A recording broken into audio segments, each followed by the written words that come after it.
Hello there, listening audience. This is Michael Cross here for another episode of Unlock the Door Radio, where we like to ask the questions that the mainstream media tends to overlook, or for some reason they just don't deal with a lot of stuff that's of major importance in the world today.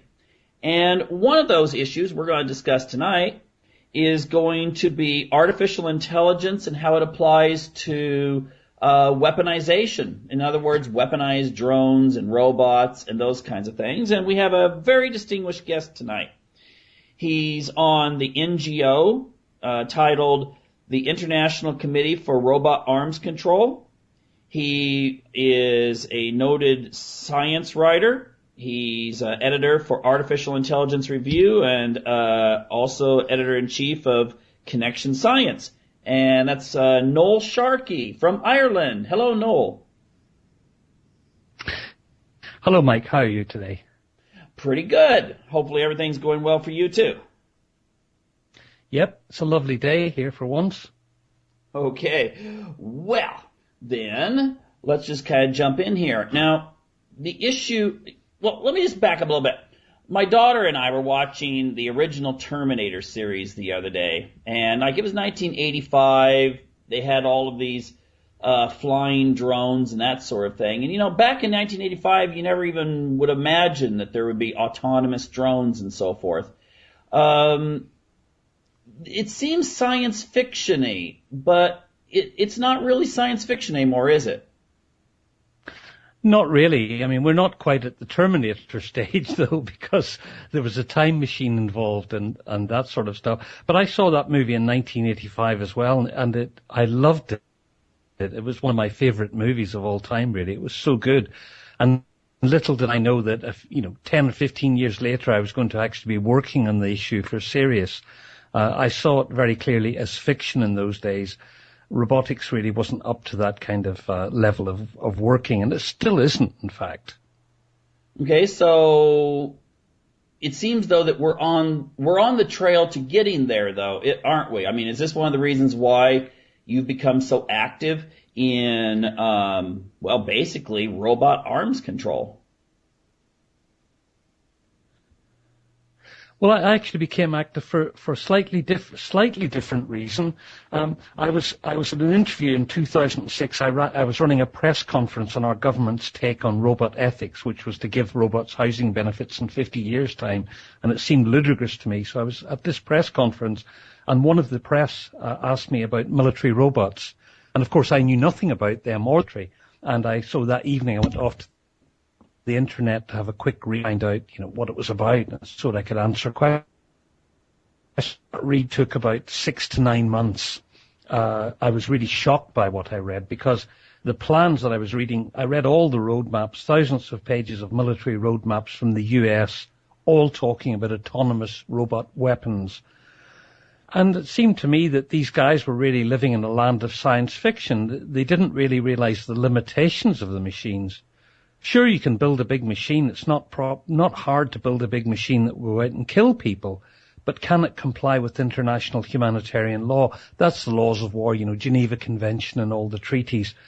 And one of the things is the principle of distinction is the cornerstone of that. And in my view, at that time, certainly there was no robot or AI system that could distinguish between a civilian and a combatant, between a child and a combatant. I mean, it was not possible. So how the hell were these things going to work? And that really set my alarm bells ringing. And so I started thinking about it, studying the laws of war and, international humanitarian law, and have not been able to leave it since. Well, it seemed, okay, you're a professor of artificial intelligence and robotics. And, I mean, you know probably the course we're on. I mean, you can make a distinction between what, the science fiction fantasy and the cold hard facts, where we're at now and where we're going to be in a few years. And how close do you think we are to creating drones that think for themselves, or even robots? Well, it depends on what you mean by thinks for itself. I mean, what we're very close to is robot planes or autonomous weapons systems being driven by algorithms. I mean, essentially that's what it's about. The idea of it thinking is a whole sort of intellectual issue, but certainly the idea of a machine flying along, selecting targets and killing them without any humans being involved is very clearly on the developmental plans, particularly the US. China also have vehicles being developed, so do Israel, and so do the UK.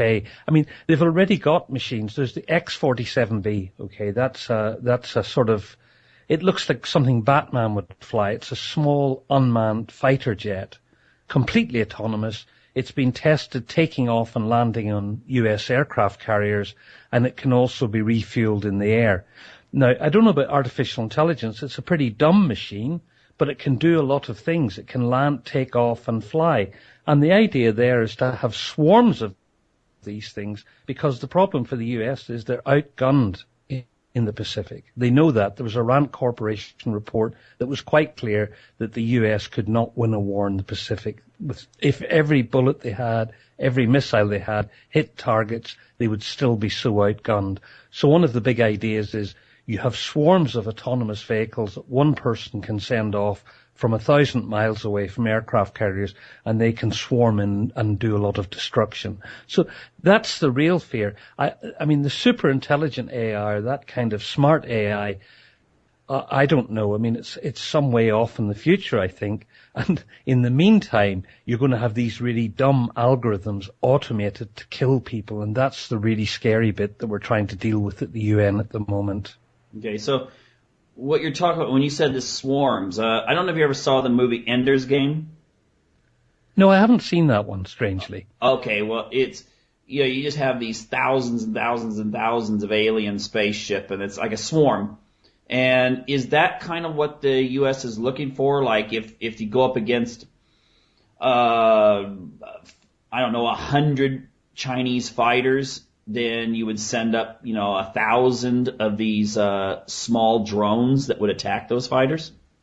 That's the sort of fantasy there is. And not just that, people are also talking about, the Center for New American Security has been talking about the idea of having rafts full of autonomous missiles. So they go out, the fighter jets come in, do all this work in swarms, and they also have these missiles. It's pretty scary stuff for a lot of reasons. Mm-hmm. Yeah, and the thing I would look at is that, in a war situation, there's kind of that idea that, well, it's part of the Geneva Conventions, although it's been ignored, I think, in every war, at least in some ways, is that you have the human element that can kind of say, okay, stop. I mean, let's say you're in a war situation and the other side has been, their capability has been destroyed. Do you have a fear that these swarms, these robots, would they just go ahead and just finish everyone off, just, clean up whatever mess was still there, rather than thinking, okay, well, even Hitler at Dunkirk, let the British soldiers evacuate instead of just pulling them down on the beach. Instead of, in those days, if you'd had robots that would have been, sent out with the mission of, vanquish this army, I don't know if that would have been the case. Well, you're hitting on a really important topic here, because there's a lot of confusion about this. Because on the one hand, one of the big reasons that's cited all the time by the militaries is that, if you have a drone as it stands now and you're fighting a sophisticated enemy, the first thing they're going to do is jam all the communications. So the idea of these autonomous things is they will still be able to complete their mission without communications. Now, on the other hand, there's a lot of talk that people will send in a swarm, but there'll be somebody watching them through the nose cameras on the machines. And then what they will do is call them back if they're doing anything dangerous. But you can't have it both ways. If it's designed to work without communications, it will work without communications. So what you're saying, you send them on a mission to do a lot of killing. And if communications are broken, you won't be able to call them back. But it gets worse, actually, because one of the big problems is, and this is another reason why, I'm not trying to scare people here. It might sound like scaremongering, but it's what's going on, is the idea that you send these things out, they have no communications, and what they're going to do is attack the enemy. But all the plans you see are based on the idea that the enemy's arsenals will stay as they are today. They're not thinking that the enemy are also developing swarms of robot attack vehicles. And that's one of the problems, because as a computer scientist, I can tell you, and any computer scientist will tell you, if you have two devices that have programs on them, and I don't know what's in the program, so I have no idea what their combat program is, it's going to be very secret, otherwise I'll be able to shoot them down without any trouble. If two swarms of these things meet, how can they pull the plug? Supposing China and US machines are locked in battle, destroying everything everywhere, who's going to pull the plug first? Because whoever who pulls the plug first is going to lose. So they're going to have to let it go on. And that is really scary stuff to me anyway. Okay, so you could have a situation where it's just like some sort of massive destruction on a scale that would even be, beyond Dresden or something like that. I mean, just. Oh, certainly, yes. Well, it wouldn't be as bad as a nuclear explosion, but, people aren't using those. They might use these in a different kind of way. They use. Okay. Now, there is talk. I mean, the sort of arguments that are going on are, it is possible to use them in very limited ways. I mean, militaries throughout the world, and particularly the US, are really thinking about cost cutting all the time. So the idea is that people are saying, well, you could use them in very limited ways. We won't use them in every possible way. We'll use them in very limited ways. And for instance, one of these X-47B things could go out instead of a cruise missile. So you give a cruise missile coordinates, it flies to the coordinates and blows them to pieces, essentially. But what you could do with these autonomous drones, give them the coordinates, send them off. They fire two Hellfire missiles at a bridge, which costs $38,000 each, instead of a $2 million cruise missile. So that would be the kind of way of thinking. And people say, well, that's as far as it will go. But of course, we all know that once you've fielded weapons like this, as soon as anything really serious happens, if many nations have them, we'll start using them in all kinds of ways. And that's the sort of fear, really. Okay, yeah. So, once you get it applied to one field in the military, you're going to use it in all the others because you're going to try to find innovations. Yes, that's what happened with. You can look at what happened with aircraft, aerial bombardment. I mean, back in 1938, Roosevelt, the American president, wrote to all the major European nations in 1938 saying, please don't use aerial bombardment. Don't bomb people from the air because it's the most indiscriminate form of warfare you can have. So don't do it. We have no treaties against it, but it would not be in anybody's interest to do it. 6 years later, the United States, or 7 years later, the United States was dropping nuclear bombs on Japan. So that's how quickly these things develop when there's a major conflict. Mm-hmm. Yeah, 6 years is a very short time when you're talking historically. I heard one of your other interviews where you were saying that you were at some sort of, a military arms convention or something like that, and the idea was brought up, well, what happens when there's no more war? And people were joking about the idea that, well, you would just have to form another war. Oh, I know what you're saying. Yes, it was an AUVSI, which is Autonomous Vehicles conference, but it's a massive fair, and there were about 2,000 manufacturers there. And so I said to people in a semi-joking way, because these people were making all kinds of weapons, and it's not people making weapons. There's thousands of little companies who make sensors, who make tiny components for all of these weapons. So they're all really relying on a war economy. So Iraq, Afghanistan, etc. They really help the US economy greatly. And so I went around and said to people, well, what are you going to do? What's your company going to do when these wars end? And one of them jokingly said, well, we'll just start another war. Ha ha ha. Big joke. And so I thought, I'm going to ask more people. And I went round and asked everybody I could find. I didn't ask 2,000 people, probably about 15 or 20. But everybody I asked made exactly the same joke. And I thought, well, that's really worrying. Is this what it's really about? Is it about big money? Is it about companies making fortunes out of warfare? Are we going to have to keep having wars so that people can make money? And autonomous weapons, the competition for making them from the manufacturers is going to be so vast. I mean, the competition for making drones, the Israel AI, which is the Israeli aeronautical industries, have opened offices all over South America now to sell drones. China's pushing very hard to sell them. The US is in there. Europe's in there.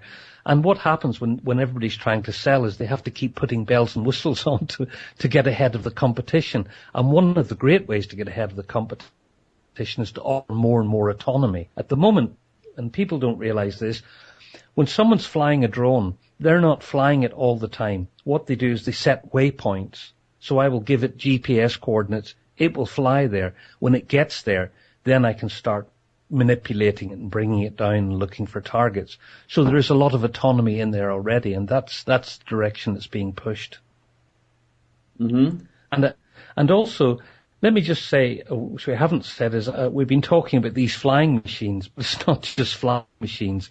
The US also have the Crusher, which is a 7.5-ton sort of tank-like truck. It's fully autonomous.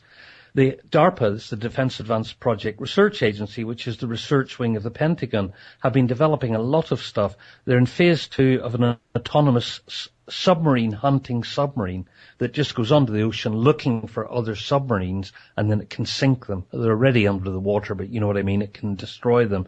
They've also working on swarms of boats, so you have these, I've seen demos of them. You have a ship at sea and suddenly all these boats surround it and close in on it, and that's swarming boats. And they're talking about using those for border control and that kind of agency. Wow.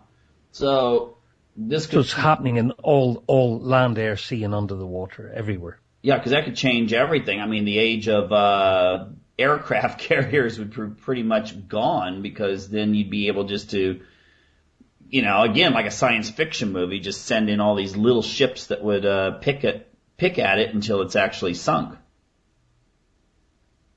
Yeah, and there's no way. I mean, we don't really know how it will change things, because, as I say, other people will have them. We're not sure what's going to happen here. I can't picture it, what's going to happen when everybody has them.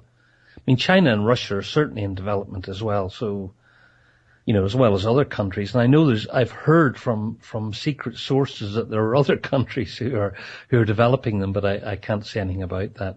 Okay. I heard something the other day. There was a presentation on C-SPAN, and yes. the Colonel John, Petkosek, talking for AP Help, and the title was, the U.S. Army Asymmetric Warfare Training.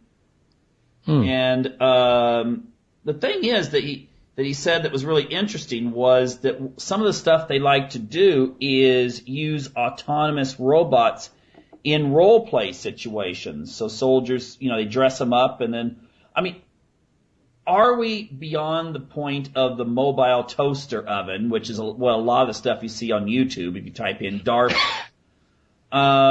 Does the military, was this just some sort of disinformation he threw out there, or misspeaking, or do we now have actual robots, not maybe as fancy as Terminator, but certainly not the ones you see sometimes on YouTube or a science show?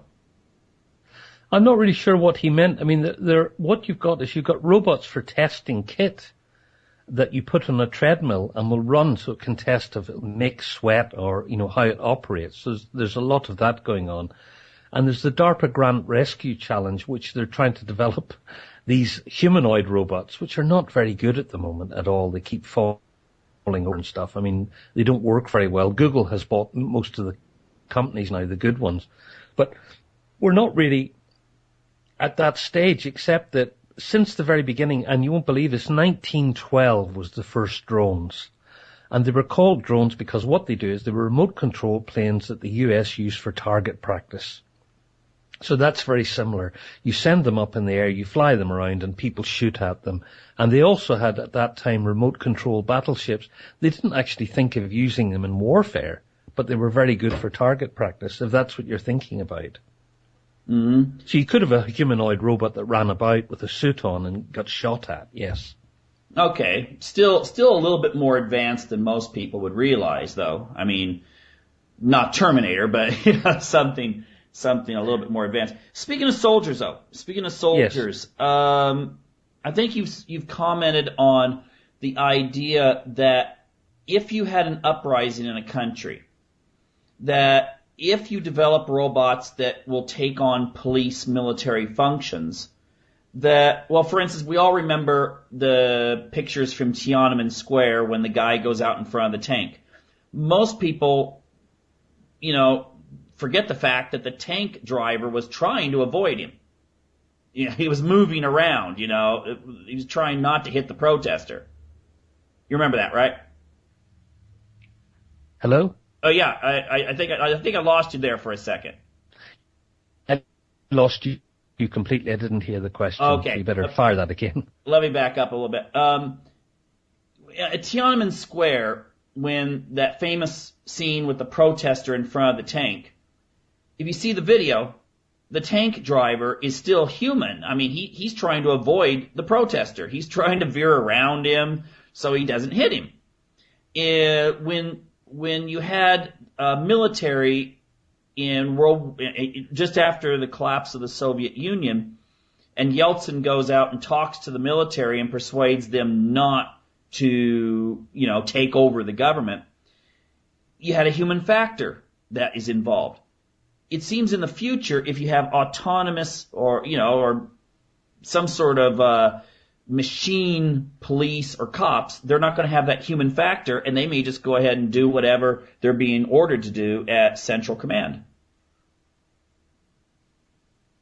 Yes, exactly. I mean, you saw the same in Egypt when the Egyptian rising, the Egyptian forces refused to fire on civilian protesters because people identify with their own nation. They don't want to kill people. But you program a bunch of robots. I mean, they're being programmed in a bunker, so the people who are programming them aren't looking at faces and thinking, I'm going to kill my own people. And then you let them go. And, an authoritarian dictator can use them very easily. But it can be more sinister than that. I mean, not more sinister, but it's already starting to happen. It's not just authoritarian dictators. I'm quite concerned about creeping authoritarianism within our own great democracies, because these devices, we're already seeing police using drones everywhere. In South Africa, a company called Desert Storm has just sold these quadcopters to 25 mining companies so they can control protesting miners. They're equipped with pepper spray and they fire plastic balls. So that's to stop a protest. And they say they've sold them to 25 companies throughout the world. Not 25 companies, 25 police forces. So these could be used for border control, all sorts of things. They call these less than lethal weapons, but they can kill people and maim them. So this kind of thing is not good. And there's a company in Texas called Chaos, and they have a robot called Cupid. Again, it's a quadcopter, and it's called Cupid because it hovers over your property in Texas. If somebody enters the property, it says, get off the property. If they don't go, it fires a taser dart at them and keeps them under electric shock until the authorities or the owner comes back. And you can kill people that way. I mean, it's really bad. You can see this all on YouTube if you go and look. They've got the office intern being electrocuted there. So this kind of civil rights abuse is already beginning to happen, and that is a great worry. Because once you've equipped authorities with these, what will they do with them? I don't know. I mean, I have faith in our democracies, but you can never tell what happens in future generations. You get a new government every 4 or 5 years. What about 5 or 6 governments down the road that's being left with these things? And suddenly there's a lot of strikes or protests against the government. Would it be a temptation? Possibly. Yeah, it seems like, we don't go from stage 1 to stage 2 dictatorship.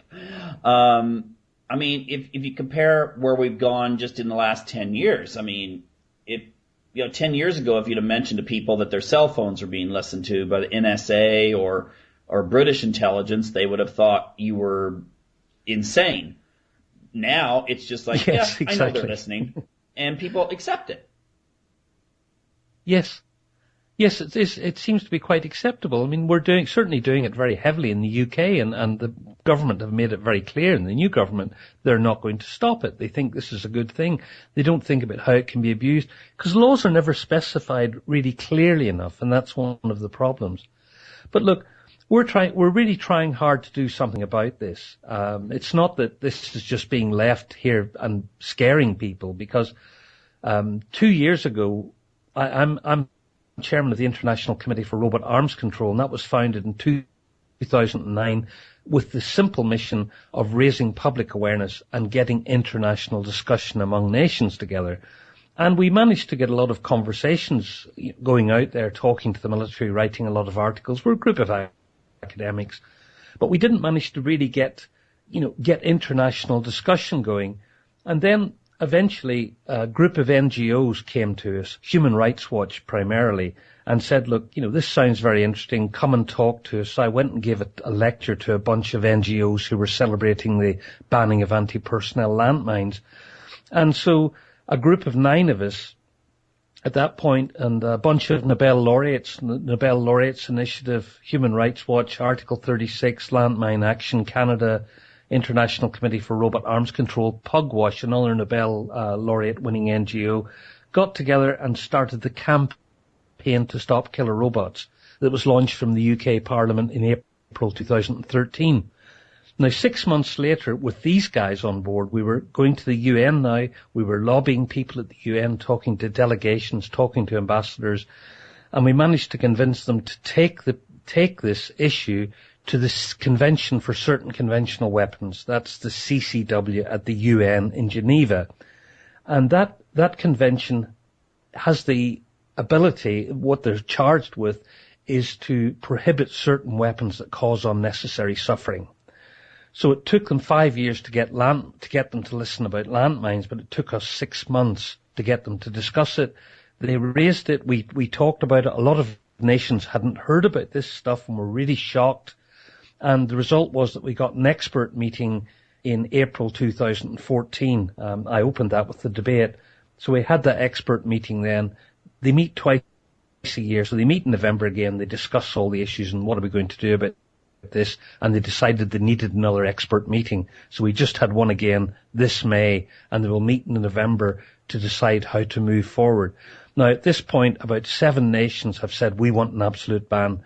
Many are saying we really think this is a very serious issue. We have to regulate it at the very least. We really have to think about it. So all the nations, 80 nations now have spoken up at the UN about it. And this is a very good thing. But the problem, and we will get, I'm sure we're going to get something here, whether it's going to be adequate or not, but we're going to get some sort of prohibition here. We're looking for an internationally legally binding treaty on autonomous killing machines, preventing them.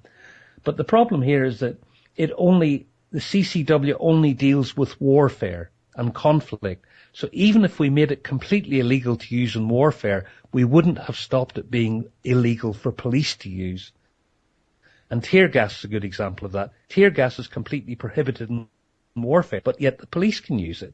So what we would need to take this to the Human Rights Council at the UN. But a lot of nations, for some reason that we can't quite figure out, are blocking this. We can't get it through to the Human Rights Council. And we even have the UN Special Rapporteur on Extrajudicial Killings, Professor Christoph Haynes, who's delivered reports to the Human Rights Council and tried to get it through, but we're not. From 26 countries, and we're on a daily basis fighting really hard for this and lobbying. So you can support this, anybody. Just tell people about it. That's a good way to support it for a start. Go onto our website at icrack.net and look around there and educate yourself. But there are a group of people fighting to get this banned. That's the main thing. Well, that's fantastic. I mean, I don't think any of us want to see a future of Skynet and Terminator and those kinds of things. We want a future for our kids and grandkids technology will be used for the betterment, not the destruction of human beings. Exactly, yes. Okay. I should finish on that note. Can we finish on that note? I mean, this won't be, you'll edit this bit out, won't you? I sure did. Hey, thanks a lot, Professor Sharkey, for giving us your insights into this very critical issue. Thank you very much, and it's been a real pleasure, and it's great questions, and it's good to be given the opportunity to get this out to a lot wider audience. Thank you. All right. Well, you take care now. Okay, thank you very much. Okay, that was a really, really excellent set of insights that Noel Sharkey gave in the first half of the show in regards to the fact that we have to keep an eye on government and how they use such things as new technologies. The idea that, we're developing autonomous weaponry, and we should make sure that we stay in control. Not just that humans themselves stay in control, but that the people have a say into how these technologies are used as we develop robots and drones and so forth that will increasingly become more, maybe thinking, maybe being able to carry on missions without absolute human control. I think there's some very major questions there we have to keep in mind, and we have to make sure that we don't just leave it into the hands of the various governments, because they're all trying to one-up each other and come up with new strategies, new weaponry, and so forth, which in many respects, who knows? It might actually wind up getting out of control. Who knows? I mean, we might have a Battlestar Galactica scenario where the robots finally take over and they don't necessarily like us. But anyway, getting more down to just what's going on this very day and in reference to freedom and human rights and so forth, I think it's important that we don't lose sight of these issues and not take them for granted. You see, I think basic liberties are like health. You can get yourself in really great shape. I mean, you can go out and run and swim. Now, let's say you're training for a triathlon, and you get yourself in just superb shape. You do your triathlon, you're proud of your accomplishments and so forth. And then let's pretend that you just sit back and you don't do any exercise. Now, you put your plaque on the wall that says, you did a great job. Let's say you were first place in some competition. And people come over and they look at your plaque and they're like, wow, you won that triathlon. That is really impressive. And you're going, yeah, I'm in great shape. But let's say you're not keeping yourself in shape. Little by little, you're not eating right, you're not exercising anymore. Now, you're not going to suddenly go from triathlete to, just totally obese and out of shape and threatening your health overnight. It's not going to happen in a month, but it will happen eventually. It will creep in, and then you will wind up being something totally opposite of that triathlete you were. And human rights is very similar to that, because just because you have rights to freedom of speech and religion and in the case of the United States, that own guns and all these other things, just because you have it today does not guarantee you have it tomorrow or next week or next year or in the next decade. Take a look what's happened in the last 10 years.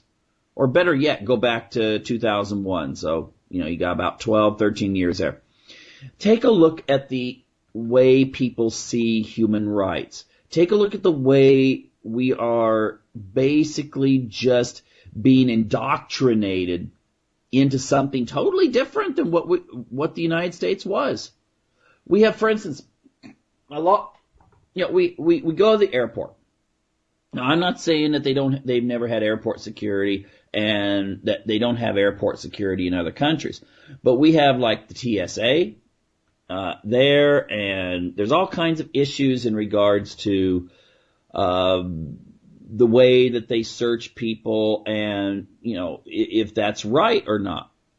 And so, but that's something that people have kind of gotten used to, and the only thing that the people that support it have to do is suddenly scream 9/11, and all of a sudden that just shuts everyone up. And, well, at least most of them. And then you have other issues. I mean, you have these, checkpoints. I remember I was actually involved in the Mothers Against Drunk Drivers campaigns in the 1980s when it first started. I thought drunk driving was horrible, that, there's this carnage on the roads. Many more children, for instance, die due to drunk drivers than from gun accidents in the United States. Many more. Okay, so if people are concerned about kids getting hurt and killed, they should be looking at what's happening on the road still. But in the 1980s, that's when you had the start of the Mothers Against Drunk Drivers. And I remember how controversial it was just to put up a police checkpoint in front of a bar that closes at like 2 a.m. I remember that was just super controversial, that you were pulling people over just because of the suspicion that they may have drank too much and now were getting on the road without having without observing anything like the car veering or any of these other telltale signs. Now, the interesting thing is, look at how we've evolved since then. You've got military checkpoints in the United States. You've got police checkpoints. You've got border patrol checkpoints, not just on the border, but, way into the interior. You've got these checkpoints. And essentially, it's getting people used to the idea that they should be stopped, and people dressed up in often paramilitary uniforms with, well, not even paramilitary. I mean, essentially they are paramilitary if they're the police, but then they're dressed up in, uniforms. But if they're dressed in actual uniforms, I mean, that's what you see coming at you. And then you've got the idea that, the idea they could just basically immediately ask you for your ID, even though essentially there's no law that says you have to carry ID on you. And yet, I mean, if you're in a car and you're a passenger, why should you have to supply any kind of identification? Of course, they're going to say, well, it's in case you're an illegal alien or something like that. If they want to deal with illegal aliens, you would think that they would be doing more on the borders, but they stop people. They stop people in cars and use this as an excuse. I don't care how you feel about the immigration issue. I mean, it is kind of an excuse. I don't think there's too many people crossing the border using the freeways to do it. Now, the thing is that, again, it's getting people used to the idea that it's okay, that the government has a right to stop you and so forth. I remember it was around the year 2000, maybe in 1999. I don't remember completely. But there was this issue in regards to, well, people were thinking that the NSA was basically looking into people's emails. And I remember there was this campaign. It was going to be called Jam the MSA or something like that. And essentially, it was sort of seen as a conspiracy theory. People were thinking that, okay, well, yeah, they're listening to our phone calls. Sure, right. Well, it's been proven right. But the thing is, when this first came out, people were like, oh, you've got to be joking. No way people would do that. And then later, I went on a trip to China with some people, and some of them were thinking about buying mobile phones because you could get them really cheap there. And then there was a couple of people in the group that were saying, hey, wait a minute, maybe the Chinese government listens in on your phone conversations. They might put something into the phone. I had no evidence whether they did that or not. I don't have any evidence whether they do so or not today. But the thing is, that was enough to cause some people not to want to buy anything, not to buy a phone. Now, that's kind of interesting in the sense that today, look at how things have changed. I mean, Edward Snowden pretty much proved that this is going on. Okay? And that's why they want to go after him. He just said, well, here's what they're doing. They're gathering information. He never let out any information saying, hey, terrorist, or something like that. Look what the government's doing. All he did was let the information out that people are being monitored by the government, and all this data is saved. Now, the weird thing is, the government, even today, even after it's been proven that they are doing it, they still come out and say, no, not happening. And then you got people that justify it. I mean, you got people like, who is it? Jeb Bush, and I heard that, there's another one of the ones that came out and said that this was justified. And essentially, the, I mean, it's a situation though where most Americans don't even care. I mean, there's issues relating to sports, they care.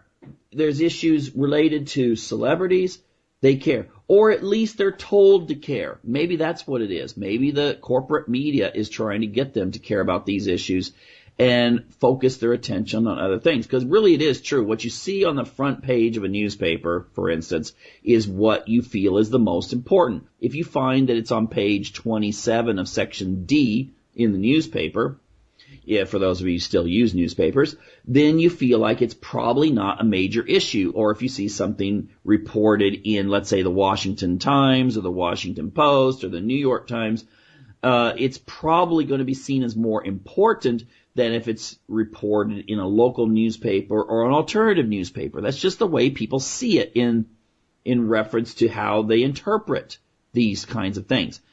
And so, yeah, people are accepting this sort of thing. But now let's take a look at some really interesting aspects of this. And I just thought I would throw out some quotes here. The thing that really inspired me to deal with this particular issue is that I heard something that was from, England, of all places.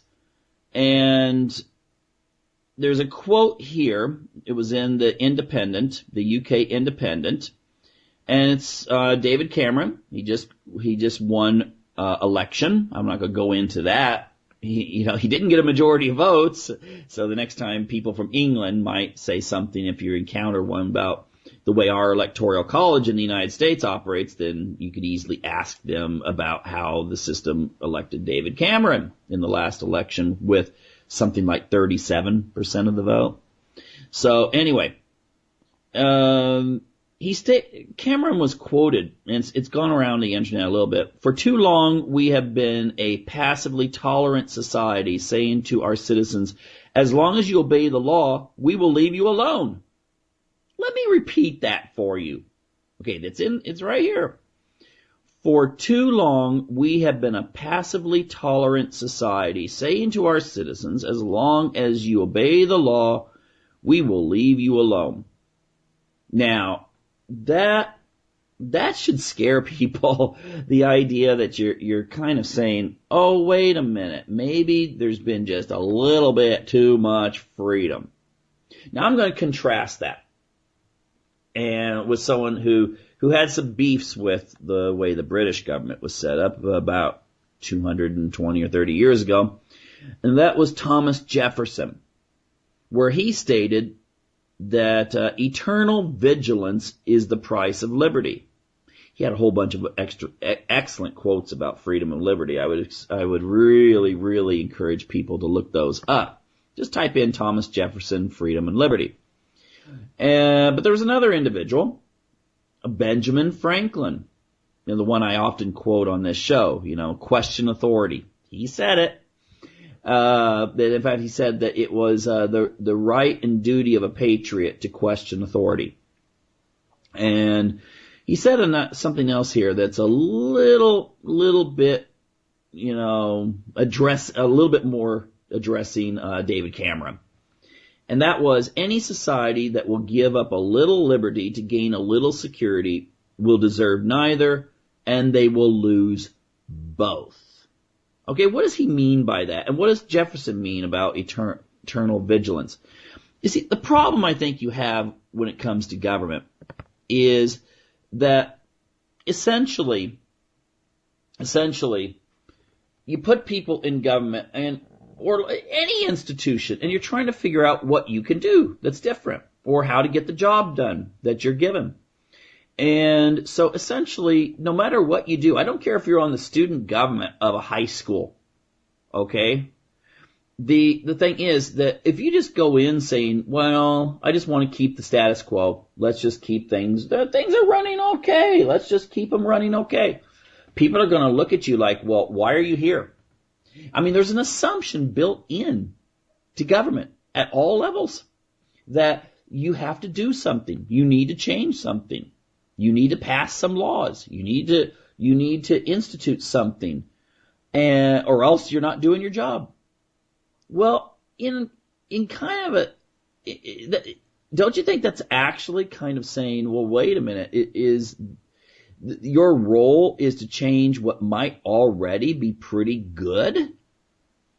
So when Jefferson said you have to have eternal vigilance, he was basically saying the people have to keep an eye on what the government's doing at all times. And the reason why the founding fathers of the United States set government up the way they did, where it was all broken up into different branches, was because they knew that there was always, well, just a regular person. You know that whole, what was it, Burke, who said the power corrupts and absolute power corrupts absolutely? There was a recognition that even good people, if given power, will exercise unrighteous dominion over other people. Now think about if you elect people who are driven by ambition and power in the first place. Well, their goal is going to be to try to change things for the worse when it comes to freedom and liberty. Now, I'm not making any comments. I'm not saying that all government people are necessarily evil, but the process of basically just being in the legislature in general will mean that you should keep an eye on what people are doing, because they may be passing laws that will take a little bit of your liberty away. And they're not going to just suddenly, it's not like George Bush or Barack Obama or David Cameron are all of a sudden going to say, hey, look, I just found a copy of 1984, and it looks like a pretty good book when it comes to government. Well, no, I'm not saying that they would actually say that. Anyway, I am saying that it's very easy for government leaders to take the easy way out and basically say, oh, well, we need to take away a little bit of freedom here or liberty there because it's for the good of the masses. It's for the good of the body politic, so to speak.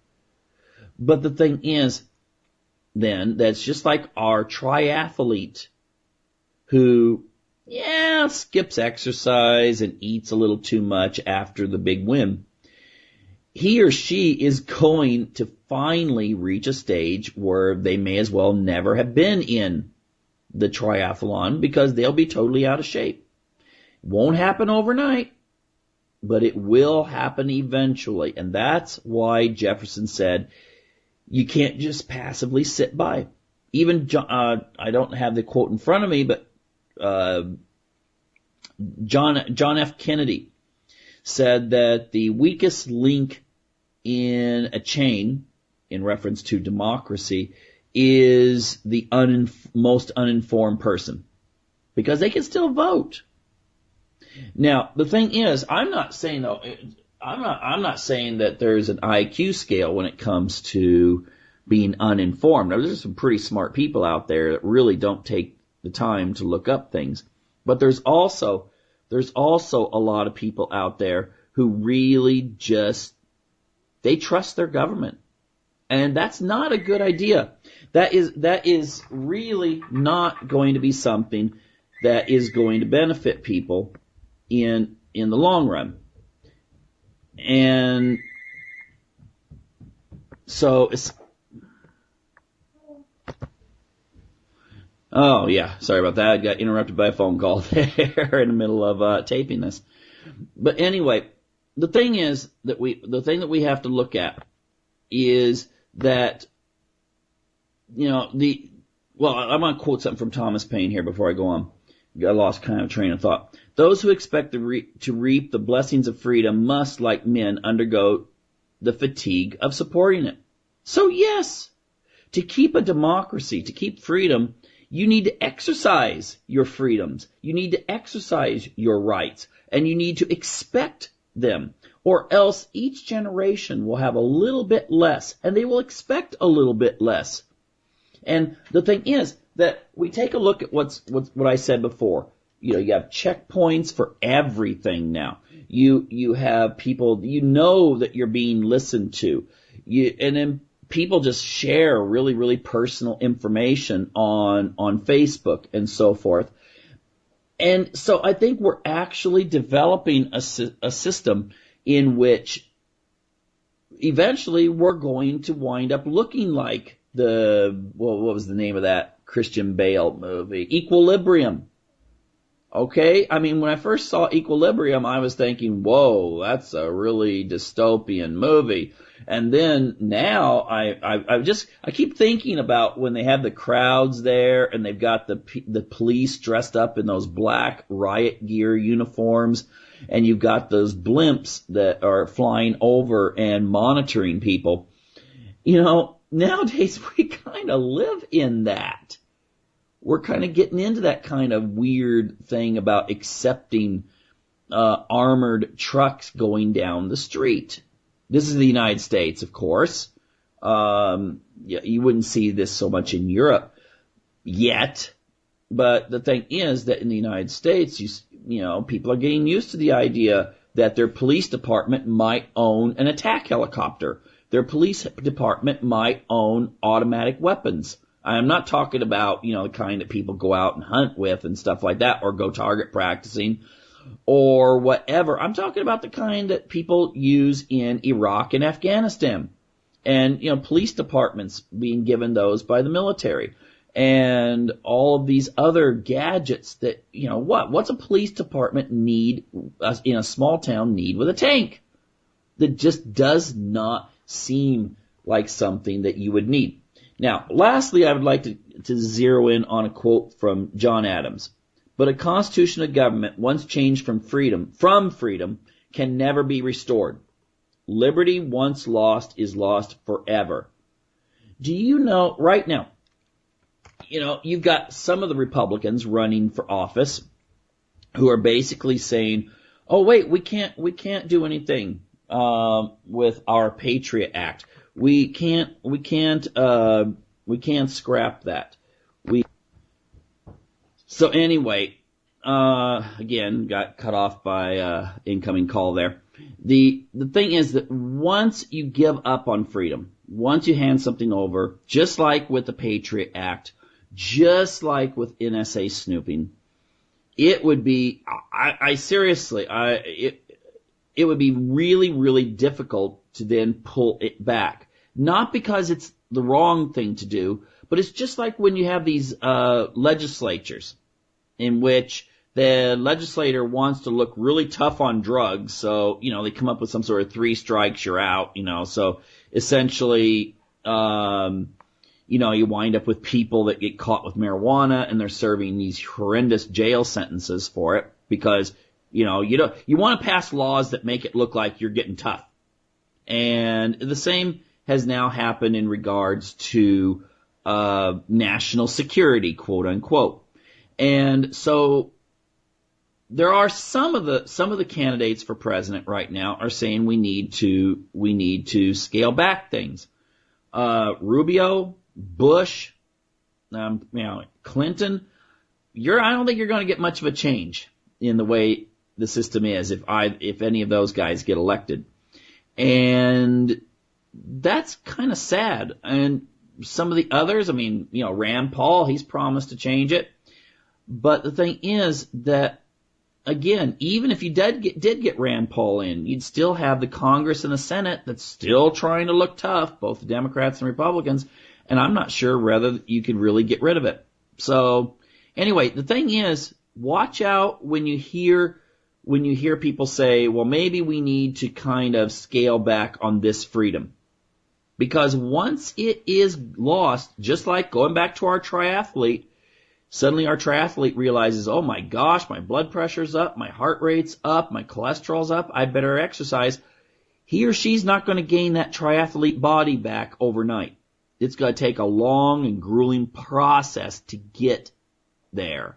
So the thing is that it's better to make sure that we keep our eyes on what's going on. We focus, we communicate to others, we communicate to our representatives, and do our best so that, maybe 20 years from now when your kids or grandkids are saying, wow, when did America change, or whatever country you're in? Why did it change like this? Why do we have this system now? And you don't want to be the one saying, well, it just happened, because you didn't do anything to try stopping it, working within the political system to try to make positive change, or to preserve the freedoms that exist today. So anyway, well, that's just some things I would like you to think about. And, thank you for tuning in, and I hope to see you next week here at UCY TV's Unlock the Door Radio, here with Michael Cross.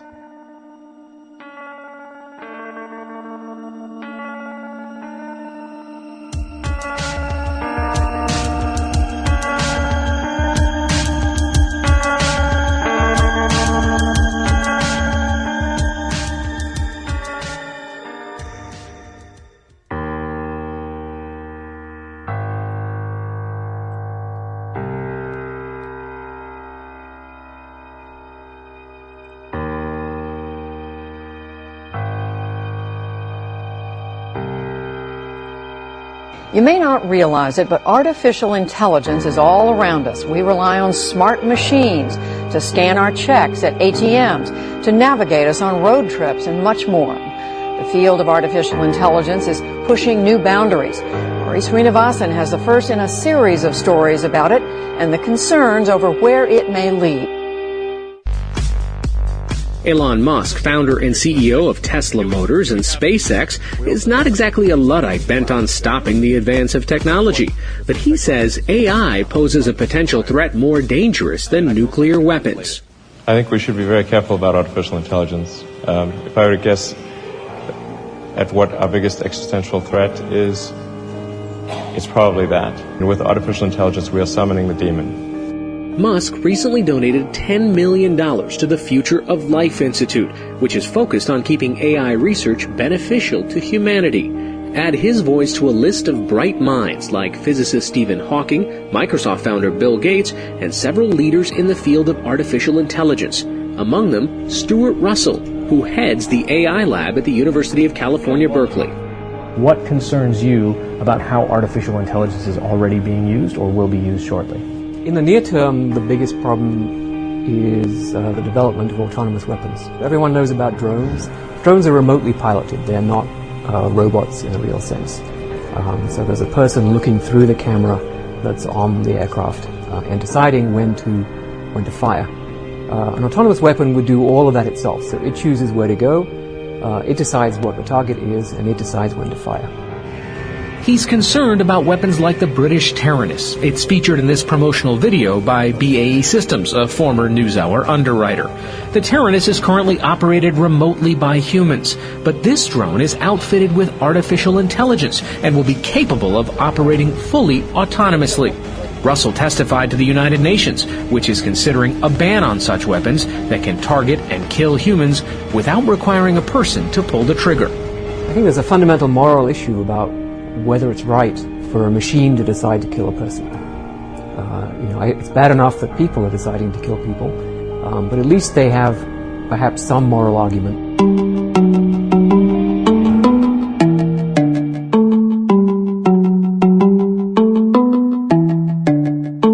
This is Ozzy Skateboard, and you're listening to UCY.TV.